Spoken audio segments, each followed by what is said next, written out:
ಕೃಷ್ಣಾ ಮೇಲ್ದಂಡೆ ಯೋಜನೆಯ 3ನೇ ಹಂತದಲ್ಲಿ ಭೂಮಿ ಕಳೆದುಕೊಂಡಿರುವ ಸಂತ್ರಸ್ತ ಬಾಂಧವರು ಎಲ್ಲರಿಗೂ ನಮಸ್ಕಾರ.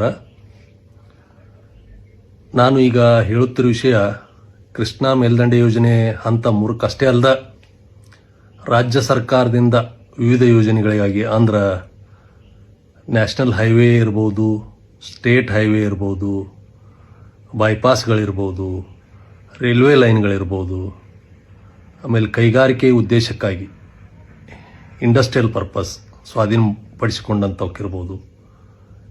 ಎಲ್ಲದಕ್ಕೂ ಒಂದು ನಾ ಕಳೆದ 2 ವಿಡಿಯೋಗಳ ಹಿಂದೆ ಒಂದು ಸುಪ್ರೀಂ ಕೋರ್ಟಿನ ಜಜ್ಮೆಂಟ್ ಬಂದೈತೆ ಅಂತ ಹೇಳಿದ್ದೆ. ಇವತ್ತು ನಾನು ಪ್ರಸ್ತಾಪ ಮಾಡುವ ವಿಷಯ ಏನಪ್ಪ ಅಂದ್ರೆ, ನಮ್ಮ ಕರ್ನಾಟಕ ರಾಜ್ಯದ ಮುಖ್ಯಮಂತ್ರಿಗಳಾದ ಸನ್ಮಾನ್ಯ ಶ್ರೀ ಸಿದ್ದರಾಮಯ್ಯನವರು ಹಾಗೂ ಉಪಮುಖ್ಯಮಂತ್ರಿಗಳು ಮತ್ತು ಜಲಸಂಪನ್ಮೂಲಗಳ ಸಚಿವರು ಆದಂಥ ಶ್ರೀ ಡಿ.ಕೆ. ಶಿವಕುಮಾರ್ ಅವರು ಬಾಗಲಕೋಟೆಗೆ ಬಂದು ಗೌರ್ಮೆಂಟ್ ಮೆಡಿಕಲ್ ಕಾಲೇಜ್ ಶಂಕುಸ್ಥಾಪನೆ ಮತ್ತು ಕೃಷ್ಣಾ ಮೇಲ್ದಂಡೆ ಯೋಜನೆ ಹಂತ 3ಕ್ಕೆ ಒಪ್ಪಿತ ದರಕ್ಕೆ ಪರಿಹಾರ ವಿತರಿಸುವಂಥ ಕೆಲಸಕ್ಕೆ ಚಾಲನೆ ನೀಡಿದರು. ಅವರು ಸಾಂಕೇತಿಕವಾಗಿ ಪರಿಹಾರಧನ ವಿತರಣೆ ಮಾಡಿದರು ಕೂಡ. ಅದೆಲ್ಲ ಆದಮೇಲೆ ಮುಖ್ಯಮಂತ್ರಿಗಳು ಸೋಷಿಯಲ್ ಮೀಡಿಯಾದಾಗ ಒಂದು ಪೋಸ್ಟ್ ಹಾಕಿದರು. ಇವತ್ತು 3ನೇ ಹಂತದ ಕೃಷ್ಣಾ ಮೇಲ್ದಂಡೆ ಯೋಜನೆಗೆ ಭೂ ಸ್ವಾಧೀನ ಕಾರ್ಯಕ್ಕೆ ಚಾಲನೆ ನೀಡೀವಿ, 3-4 ವರ್ಷದಾಗ ಭೂ ಸ್ವಾಧೀನ ಪ್ರಕ್ರಿಯೆ ಮುಗಿಸ್ತೀವಿ ಅಂತೇಳಿ ಒಂದು ಹಾಕ್ಯಾರ. ಹಾಗೂ ಉಪಮುಖ್ಯಮಂತ್ರಿಗಳು ಏನು ಹಾಕ್ಯಾರ, ಅವರು 3ನೇ ಹಂತದ ಪರಿಹಾರ ವಿತರಣೆ ಕೆಲಸಕ್ಕೆ ಚಾಲನೆ ನೀಡೀವಿ. ಆಂಧ್ರ ಪ್ರದೇಶ, ಮಹಾರಾಷ್ಟ್ರ ಪರಿಹಾರ ಕೊಡಬೇಡ್ರಿ, ನೀರು ನಿಂದಿರಿಸಬೇಡ್ರಿ ತಕರಾರು ಮಾಡಿದರೂ ನಾವು ರೈತರ ಹಿತದೃಷ್ಟಿಯಿಂದ ಮಾಡಾಕತ್ತೀವಿ. ಈ ವರ್ಷ 3,000 ಕೋಟಿ ರೂಪಾಯಿ ಭೂ ಸ್ವಾಧೀನಕ್ಕೆ ಇಟ್ಟಿವು ಅಂತ ಹೇಳಿದರು. ಅವರು ಹೇಳೋ ಉದ್ದೇಶ ಏನಪ್ಪ ಅಂದ್ರೆ, ಈ 3,000 ಒಪ್ಪಿತ ದರಕ್ಕೆ ಅಂತೇಳಿ ಅವರು ಸ್ಪೆಷಲಿ ಮೆನ್ಷನ್ ಮಾಡ್ಯಾರ. ಅಂದ್ರೆ ಈಗ ಪುನರ್ವಸತಿ ಕೇಂದ್ರಕ್ಕಾಗಲಿ ಕಾಲುವೆಗಾಗಲಿ ಜಮೀನು ಕಳ್ಕೊಂಡವ್ರಿಗೆ ಒಪ್ಪಿದ ದರಕ್ಕೆ ಅವರು ಒಪ್ಪಿದರಷ್ಟೇ ಕೊಡೋದು. ಈಗ ನ್ಯಾಯಾಲಯಗಳು ಆರ್ಡರ್ ಮಾಡ್ಯಾವಲ್ಲ, ಅದನ್ನು ಕೇಳಿದ್ರೆ ಕೊಡೋದಿಲ್ಲ ಅವರು. ಯಾಕಂದ್ರೆ ಅವೆಲ್ಲ ಪೆಂಡಿಂಗ್ ಅದಾವೆ. ನಮ್ಗೆ ಎಲ್ಲರಿಗೂ ಗೊತ್ತೈತಿ, 3-4 ವರ್ಷದಿಂದನೇ ಪೆಂಡಿಂಗ್ ಅದಾವೆ. ಅದೇ ರೀತಿ ಈ 3,000 ಕೋಟಿ ರೂಪಾಯಿ ಇಟ್ಟಾರಂದ್ರೆ ಇದು ಪೂರಾ ಒಪ್ಪಿತ ದರ ಯಾರು ಒಪ್ತಾರ ಅವರಿಗೆ, ಮತ್ತು ಈಗಾಗಲೇ ಮುಳುಗಡೆಗಾಗಿ ಅಧಿಸೂಚನೆ ಹೊರಡಿಸಿ ಅಡ್ವಾನ್ಸ್ ಸ್ಟೇಜ್ ಮುಂದಿನ ಹಂತದಲ್ಲಿರುವ ಭೂಮಿಗೆ ಕೊಡುವಂಗೆ ಕಾಣ್ತಾರೆ. ಆದ್ರೆ ಅವರು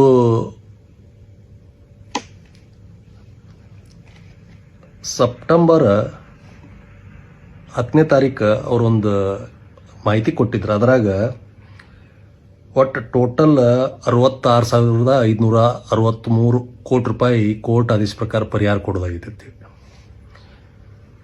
ಅದರ ಸಂಬಂಧ ಅವರೆಲ್ಲ ಆಗಸ್ಟ್ನಾಗ ಸೆಪ್ಟೆಂಬರ್ನಾಗ ಮೀಟಿಂಗ್ ಮಾಡಿ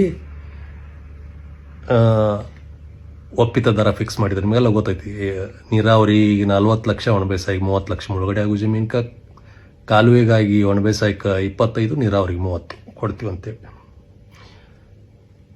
ಈಗ ಇದಾದ್ಮೇಲೆ ಅವ್ರು ನಾ ಇದನ್ನು ಸ್ಟಾರ್ಟಿಂಗಿಂದನೇ ಹೇಳ್ಕೊತಿದ್ದೀನಿ. ನನ್ನ ಲೆಕ್ಕಾಚಾರ ಇದಕ್ಕೇನು ಭಾಳ ದೊಡ್ಡ ರಾಕೆಟ್ ಸೈನ್ಸ್ ಅಲ್ಲದು, ಜಸ್ಟ್ ಒಂದು ಕಾಮನ್ ಸೆನ್ಸ್. ಆಮೇಲೆ ರಾಜಕಾರಣ ಪಾಲಿಟಿಕ್ಸ್ದಾಗ ಏನು ನಡೀತೈತೆ ನಮ್ಗೆ ಗೊತ್ತಾದ್ರೆ. ಯಾಕಂದ್ರೆ ಅವರು 2024 ಡಿಸೆಂಬರ್ನಾಗ ಒಂದು ಹಂತದಾಗ ಮಾಡ್ತೀವಿ, 2 ಹಂತ ಮಾಡೋದಿಲ್ಲ ಮಾತು ಕೊಟ್ಟ ಮೇಲೆ 8 ತಿಂಗಳು ಏನೂ ಮಾಡಲಿಲ್ಲ. ಅಂಥವ್ರು ಆಗಸ್ಟ್ಗೆ ಬಂದು ಸೆಪ್ಟೆಂಬರ್ನಾಗ ಮ್ಯಾಲಿನ ಸರಣಿ ಸಭೆ, ಒಂದು 5-6 ಸಭೆ ಮಾಡಿ ಒಂದು ನಿರ್ಧಾರ ಮಾಡಿದ್ರು. ಯಾಕಂದ್ರೆ ಅವ್ರ ಅಧಿಕಾರಿಗಳಿಗೆ, ಕೃಷ್ಣಾ ಮೇಲ್ದಂಡೆ ಯೋಜನೆ ಇರ್ಬೋದು, ಕೃಷ್ಣಾ ಭಾಗ್ಯಜಲ ನಿಗಮದ ಅಧಿಕಾರಿಗಳಿಗೆ ಪರಿಹಾರ ಯಾಕೆ ವಿತರಣೆ ಮಾಡಕತ್ತಿಲ್ಲ ರೈತರಿಗೆ ಅಂತೇಳಿ ಸಮನ್ಸ, ವಾರಂಟ್, ಜಪ್ತಿ ಹಾಕತ್ತಿದ್ದಿಲ್ಲ. ಅದನ್ನು ಮಿಸ್ಲೀಡ್ ಮಾಡಕತ್ತೇಳಿ ನಾ ಮೊದಲು ಸಾಕಷ್ಟು ಸಲ ಹೇಳೀನಿ. ಇವರೆಲ್ಲ ನಾವು ರೈತರ ಜೊತೆ ನಿರಂತರವಾಗಿ ಚರ್ಚೆ ಮಾಡಕತ್ತೀವಿ, ನಾವು ಒಂದು ಯೋಗ್ಯ ಪರಿಹಾರ ಕೊಡ್ತೀವಿ, ನೀವು ಯಾವುದೇ ರೀತಿ ಕಠಿಣ ಕ್ರಮ ಕೈಗೊಳ್ಳಬಾರ್ದು ಹೇಳಿ ಒಂದು ನ್ಯಾಯಾಲಯಕ್ಕೆ ಅಫಿಡವಿಟ್ ಕೊಟ್ಟರು. ಅವಾಗ ಕೊಟ್ಟು ಅದೇ ಪ್ರಕಾರ ಅಕ್ಟೋಬರ್ 9ನೇ ತಾರೀಕು ಒಂದು ಆರ್ಡರ್ ಮಾಡಿದರು. ಮಾಡಿ ಇವನ್ನೆಲ್ಲ ಭೂಮಿ ಬೆಲೆ ಫಿಕ್ಸ್ ಮಾಡೀವಿ, ವರ್ಷ 18,000 ಕೋಟಿ ಇಡ್ತೀವಿ, 75,000 ಕೋಟಿ ರೂಪಾಯಿ ಬೇಕಾಗ್ತೈತಿ, 4 ವರ್ಷ ಮುಗಿಸ್ತೀವಿ ಅಂತೇಳಿ. ಇದು ಬಾಯಿಲೆ ನಾಲ್ಗಿಲೆ ಹೇಳಿದ್ದಲ್ಲ, ರೈಟಿಂಗ್ನಾಗ ಕೊಟ್ಟದ್ದು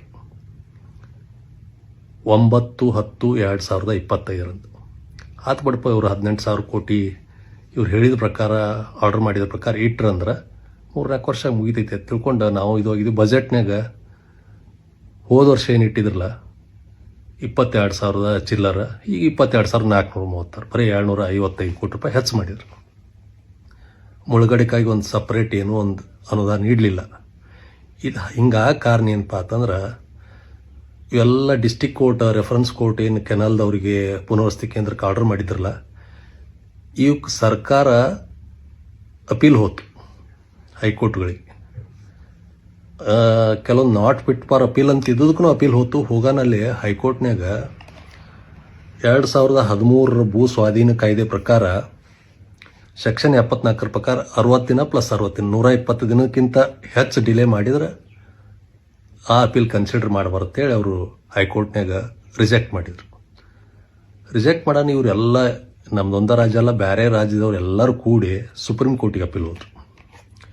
ಸುಪ್ರೀಂ ಕೋರ್ಟ್ನಾಗ civil appeal at SLP case number 215216 of 2023 and connected 530 ಕೇಸಿಗೆ ಸಂಬಂಧಪಟ್ಟಂತೆ ಫೆಬ್ರವರಿ 9ನೇ ತಾರೀಕು ಒಂದು ಜಜ್ಮೆಂಟ್ ಕೊಟ್ಟರು. 136 ಪೇಜಿಂದ ಐತೆ ಅದು.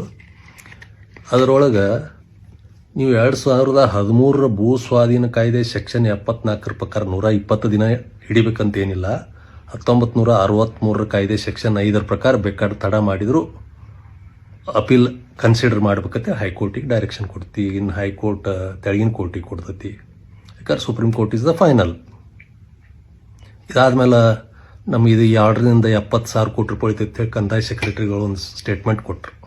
ಅಂದ್ರೆ ಈಗೇನು ನಮ್ಮ 66,000 ಕೋಟಿ ರೂಪಾಯಿ ಜಜ್ಮೆಂಟ್ ಆಗಿತ್ತಲ್ಲ, ಇದೆಲ್ಲ ಉಳಿತಾಯ ಆದಂಗಂತೆ. ನನ್ನ ವಿಚಾರ ಏನೈತಪ್ಪ ಅಂದ್ರೆ ಹೇಳಿದ್ನಲ್ಲ ಆಗಳೆ, just common sense and politics ಏನು ನಡೆದತ್ತೆ ಅಷ್ಟೇ ತಿಳ್ಕೊಳ್ಳು. ಈ ಸುಪ್ರೀಂ ಕೋರ್ಟಿನ ಜಜ್ಮೆಂಟ್ ಬಂದಿರಲಿಲ್ಲ ಅಂದ್ರೆ ಅವರು ರೊಕ್ಕ ಇಡ್ತಿದ್ರು. ಸುಪ್ರೀಂ ಕೋರ್ಟ್ ಜಜ್ಮೆಂಟ್ ಬರೋಣ ಏನು ತೂಕಡಿಕೆ ನಿದ್ದೆ ಬಂದಾವು ಹಾಸಿ ಕೊಟ್ಟಂಗಾತು. ಸರ್ಕಾರ ಅದಕ್ಕೆ 3,000 ಅಂದ್ರೆ 3,000 ಕೊಡ್ತಾರಿಲ್ಲ ಗೊತ್ತಿಲ್ಲ, ಯಾಕಂದ್ರೆ ಎಲ್ಲ ಪ್ರೊಸೆಸ್ ಆಗಿ ಫೈನಲ್ಗೆ ಬಂದವ್ರು ಕೊಡಬೇಕು. ಮತ್ತು ನಡುನ ಯಾವ್ದಾದ್ರು ಬೇರೆ ಕೆಲಸಕ್ಕೆ ಡೈವರ್ಟ್ ಮಾಡಿ ಫಂಡ್ ಆಯ್ತಪ್ಪ ಅಂದ್ರೆ ಮತ್ತೆ ಹಿಂಗೆ ಕುಂಡ್ರದು. ಇವತ್ತೇನು ಚೆಕ್ ತೊಗೊಂಡ ಅಕೌಂಟಿಗೆ ಜಮಾ ಆಗ್ಯಲ್ಲ ಅವರೇ ಅದೃಷ್ಟಶಾಲಿಗಳು. ಇನ್ನು ಮುಂದಿನವರಿಗೆ ನನ್ನ ವಿಚಾರ, ಆದರೂ ಇದು ಸುಳ್ಳಾಗಲಿ, ರೈತರಿಗೆ ಒಳ್ಳೇದಾಗಲಿ ಅನ್ನೋದು ಇದು ವಿಚಾರನ ಬರೇ ಜಸ್ಟ್ ನನಗೆ ಗೊತ್ತಿದ್ದಂಥ ಮಾಹಿತಿ ತಮ್ಮ ಜೊತೆ ಹಂಚ್ಕೊಳ್ಳೋ ಅಷ್ಟೇ. ಮುಂದಿನ ಉಳಿದವ್ರಿಗೆ ಮುಳುಗಡೆ ಆಗಲಿ, ಕೆನಾಲ್ಕಾಗಲಿ ಅಥವಾ RC ಸೆಂಟ್ರಿಗಾಗಲಿ ನೀವು ದುಡ್ಡು ಪರಿಹಾರ ತಗೋತೀವನು ಭರವಸೆ ಮೇಲೆ ಯಾವುದೇ ಕೆಲಸ ದಯವಿಟ್ಟು ಮಾಡಬೇಡ್ರಿ. ಈ ಯಾವುದೇ ಸರ್ಕಾರ ಇರಲಿ ಇವುಗಳಿಂದ ದುಡ್ಡು ಬರಬೇಕಾದ್ರೆ ಕಠಿಣ ಐತಿ. ಅವರು ಈ ಸದ್ಯ ಆಂಧ್ರ ಪ್ರದೇಶದವರು ಅಡ್ಡ ಹಾಕ್ಯಾರ, ಮಹಾರಾಷ್ಟ್ರದವ್ರು ಅಡ್ಡ ಹಾಕ್ಯಾರ, ಕೇಂದ್ರ ಸರ್ಕಾರ ಗೆಜೆಟ್ ಮಾಡಿಲ್ಲ ಅಂಥೇಳಿ ಸಬೂಬ್ ಹೇಳಕತ್ತಾರ. ಈಗ ಅವರು ಸುಪ್ರೀಂ ಕೋರ್ಟ್ ಅವ್ರು ಹೇಳಿದಂಗೆ ಅವ್ರ ನಿರೀಕ್ಷೆ ಪ್ರಕಾರನ ಜಜ್ಮೆಂಟ್ ಮಾಡ್ತಿ. ಹೀಗಾಗಿ ದಯವಿಟ್ಟು ನಾ ಸಂತ್ರಸ್ತರಲ್ಲಿ ಒಂದು ನಾನು ಮನವಿ ಮಾಡ್ತೀನಿ, ನೀವು ಅಷ್ಟಾಗಿ ಸರ್ಕಾರದಿಂದ ನಿಮ್ಮ ಪರಿಹಾರ ಸಿಗ್ತಾ ಭಾಳ ಖುಷಿ ಪಡೋ ನಾನು ಒಬ್ಬ. ದಯವಿಟ್ಟು ಅದರ ನಂಬಿ ಯಾವುದೇ ಕೆಲಸ ಅಥವಾ ಯಾವುದೇ ರೀತಿ ಸಾಲ ವಗೈರೆ ಮಾಡೋದಾಗಲಿ ಅಥವಾ ಏನೋ ಒಂದು ಅಲ್ಲಿ ಹೋಗೈತೆ ಪಾತ್ರೆ ಏನೋ ತೊಗೊಳೋದಾಗಲಿ ದಯವಿಟ್ಟು ಮಾಡಬೇಡ್ರಿ ಅಂತೇಳಿ ನನ್ನೊಂದು ವಿನಂತಿ ಐತಿ. ನಮಸ್ಕಾರ.